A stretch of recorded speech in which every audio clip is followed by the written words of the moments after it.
Hey, it's Nick daDamio back with you. I hope that your March is off to a great start.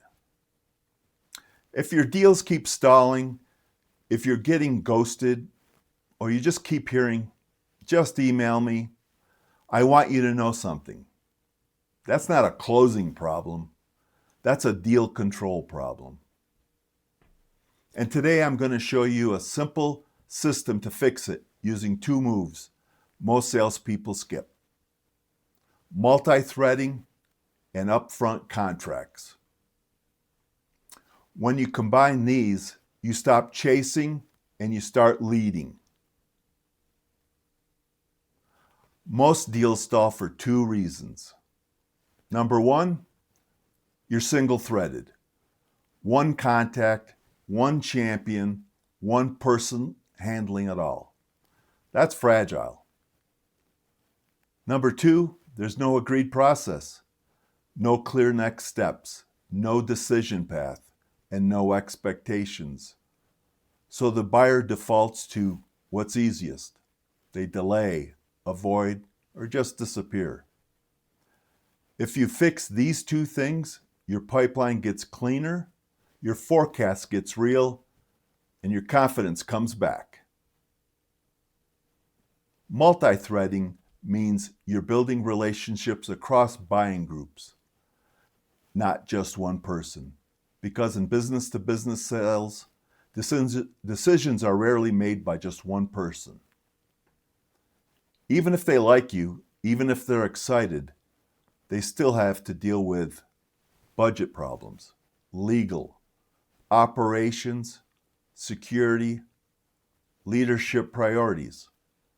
So here's the mindset shift. If your deal depends on one person, it's not a deal, it's a hope. Here's the rule I want you to steal. By the end of week one, you need two contacts.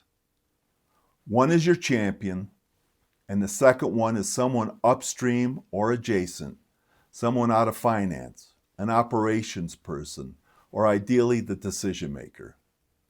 Not because you're being political, because you're being professional.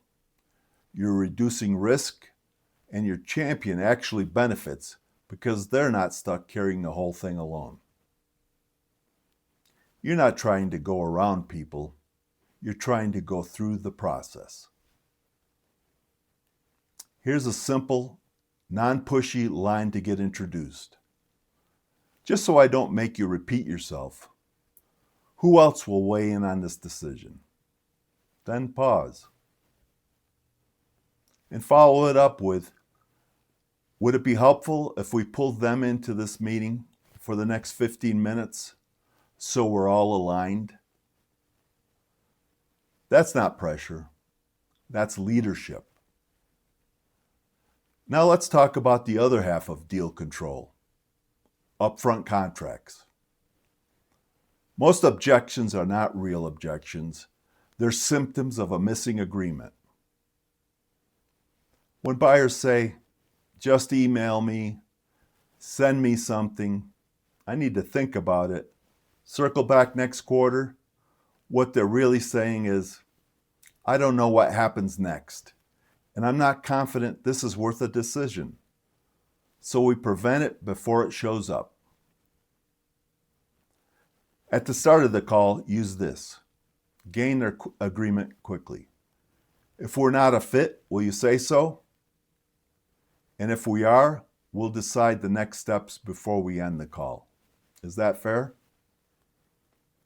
That one sentence changes the entire tone. Now you're not just chasing permission later. You're operating inside an agreement. And when someone tries to exit with just email me, you can calmly come back to the contract. Here's the second tool. This is a big one. Halfway through the call, ask, based on what we've covered so far, does this feel worth solving? Yes or no? That's a leadership question. If it's a yes, great, keep building. If it's a maybe, now you know the truth early. You can address it. But if it's a no, you just saved yourself weeks of follow-up that never was going anywhere anyway. This is pipeline protection. And the final piece, before you hang up, don't say I'll follow up. Say, let's lock in the next steps now. Set the date, time, and who needs to be there. Then add, if anything changes, will you let me know the same day? That removes ambiguity, and ambiguity is where ghosting lives. So here's the full deal control system. Multi-thread early so the deal isn't fragile. Use upfront contracts so the process is clear. Checkpoint commitment so you don't chase maybes. And lock next steps in so you don't get ghosted. And if you want, I have a one-page cheat sheet with the exact scripts. Multi-thread lines, upfront contract wording, and next step closes. Comment control, and I'll tell you how to get it. And if you're ready to rebuild your pipeline and your confidence with a simple, repeatable process, subscribe and let's keep going. Or join me on one of my free webinars. Thanks. We'll see you again next week. And one thing, don't forget, trust the process. Thanks again and have a great week. Bye.